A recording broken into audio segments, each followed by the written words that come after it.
Barack Obama has declared the Kiev uprising a moral victory, Crimea's vote a sham, and Russia a brute aggressor that must be confronted. To prove his points, the president used examples, including US achievements in Iraq. RT's Gianni Chikian takes a look at the narrative being put forward by the White House.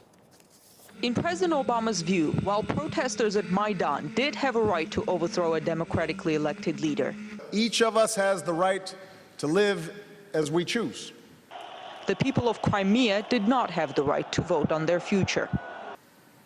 Together, we've condemned Russia's invasion of Ukraine and rejected the legitimacy of the Crimean referendum. According to President Obama, the U.S. was a mere observer to the revolution in Kiev. Make no mistake, neither the United States nor Europe has any interest in controlling Ukraine.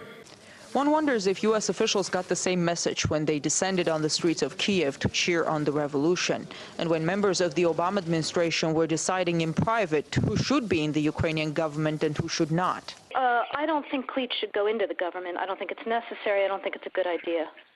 In terms of him not going into the government, just let him sort of stay out and do his political homework and stuff. President Obama then suggested what the U.S. did to Iraq was not as bad as Crimea joining Russia. We did not claim or annex Iraq's territory. We did not grab its resources for our own gain. Instead, we ended our war and left Iraq to its people in a fully sovereign Iraqi state that can make decisions about its own future. 1 million Iraqis died, according to the United Nations. 5 million were made into refugees.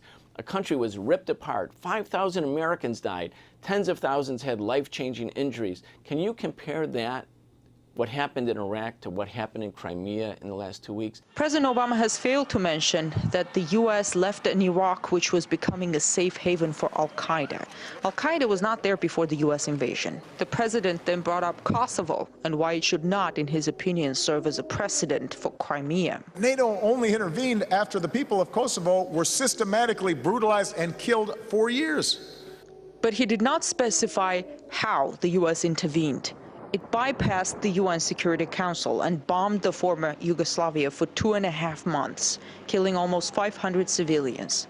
Serbia's capital, Belgrade, still bears the scars of that intervention. We are confronted with the belief among some that bigger nations can bully smaller ones to get their way. That recycled maxim that might somehow makes right. We, the American people, each time we have a new generation, it's sent to fight another war. There's no country that has a similar record of militarism and intervention. So for the United States to say, well, now big countries can't bully small countries, that belies their own record, and certainly the record of the other NATO powers. In his speech, President Obama has glossed over some of the most controversial pages in U.S. foreign policy. And by doing that, he seems to have further highlighted the double standards in how the U.S. is upholding international law and norms.